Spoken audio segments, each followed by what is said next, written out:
17ই November বাংলাদেশের ইতিহাসের এক নজিরবিহীন বিচারিক মুহূর্ত। We have decided to inflict her with only one sentence, that is sentence of death. July গণঅভ্যুত্থানের সময় সংঘটিত মানবতা বিরোধী অপরাধে অভিযুক্ত সাবেক প্রধানমন্ত্রী শেখ হাসিনা সহ 3 জনের রায় ঘোষণা করেছে আন্তর্জাতিক অপরাধ ট্রাইব্যুনাল। বহুল প্রত্যাশিত এ রায়কে ঘিরে আদালত পাড়ায় কড়া নিরাপত্তা আর নজিরবিহীন উত্তেজনা দেখা গিয়েছে। দুপুর 12:30 আন্তর্জাতিক অপরাধ ট্রাইব্যুনাল 1-এ রায় ঘোষণার কার্যক্রম আনুষ্ঠানিকভাবে শুরু হয়। 453 পৃষ্ঠার রায়ে রয়েছে মোট 6টি অধ্যায়।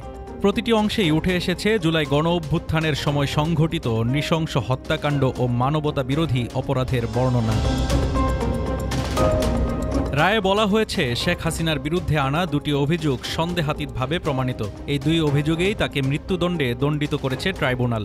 একই মামলায় সাবেক স্বরাষ্ট্রমন্ত্রী আসাদুজ্জামান খান কামালকেও একটি অভিযোগে মৃত্যুদণ্ড দেওয়া হয়েছে। আর রাজসাক্ষী হওয়ায় পুলিশের সাবেক মহাপরিদর্শক চৌধুরী আবদুল্লাহ আল মামুনকে 5 বছরের কারাদণ্ড দেওয়া হয়।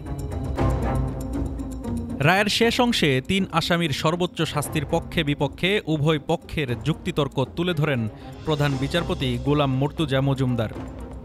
এর মধ্যে স্থান পায় অভিযুক্ত শেখ হাসিনার সাম্প্রতিক সাক্ষাৎকারের নানা বক্তব্য, আন্দোলনের সময় তার নির্দেশনা সংক্রান্ত বিভিন্ন অডিও ভিডিও এবং সাক্ষীদের বিবরণ। ঢাকা বিশ্ববিদ্যালয়ের শিক্ষার্থীদের উপর হামলা, কোটা সংস্কার আন্দোলনের প্রেক্ষাপট এবং পরবর্তী সময়ে যাত্রাবাড়ি, রামপুরা, বাড্ডা, সাভার, আশুলিয়া ও রংপুরে আন্দোলনকারীদের উপর গুলি চালিয়ে হত্যার বিস্তারিত বিশ্লেষণ উপস্থাপন করেছেন বিচারকরা। এ সময় আদালতে দেখানো হয় বিভিন্ন ভিডিও ফুটেজ, ফোনালাপ এবং ভয়েস রেকর্ডিং। দুপুরের দিকে আদালত কক্ষে শোনানো হয় গণ অভ্যুত্থান চলাকালে শেখ হাসিনার একাধিক টেলিফোন আলাপ। এর মধ্যে ছিল তৎকালীন তথ্যমন্ত্রী হাসানুল হক ইনুর সঙ্গে কথোপকথনও। এছাড়া আন্তর্জাতিক মানবাধিকার সংস্থাগুলোর রিপোর্টের অংশবিশেষও আদালতে পড়ে শোনানো হয়। গণ অভ্যুত্থানের সময় সংঘটিত হত্যাকাণ্ড ও মানবতা বিরোধী অপরাধের ঘটনায় দায়ের করা এটি প্রথম মামলা যার রায় আজ ঘোষণা হলো। রায় ঘোষণার পুরো কার্যক্রম সরাসরি সম্প্রচার করেছে বাংলাদেশ টেলিভিশন। শেখ হাসিনার বিরুদ্ধে ঘোষিত এই মৃত্যুদণ্ডের রায়ে সবচেয়ে গুরুত্বপূর্ণ বিষয়, তিনি এই রায়ের বিরুদ্ধে আপিল করার সুযোগ পাবেন না।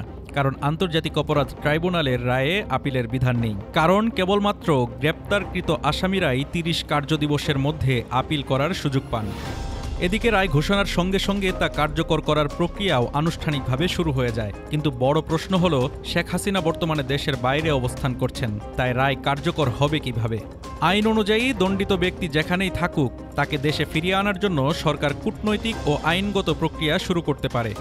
আন্তর্জাতিক সহযোগিতা, প্রত্যর্পণ চুক্তি এবং প্রয়োজন হলে ইন্টারপোলের রেড নোটিশ, এসব ধাপ অনুসরণ করেই তাকে দেশে আনার চেষ্টা করতে পারে সরকার। দেশে আনা সম্ভব হলে কারাগারে নেওয়ার পর দণ্ড কার্যকর করা হবে। আর দেশে না ফিরলে তার অনুপস্থিতিতেই রায় বহাল থাকবে এবং রাষ্ট্র প্রয়োজনীয় আইনগত ব্যবস্থা নিতে পারবে। জুলাই গণ অভ্যুত্থানের ঘটনাকে ঘিরে এটি প্রথম রায়, আর দণ্ড কার্যকরের প্রক্রিয়া এখন নজর কাটছে দেশ বিদেশের রাজনৈতিক অঙ্গনে। হাফিজুর রহমান তুষার, ঢাকা টুডে।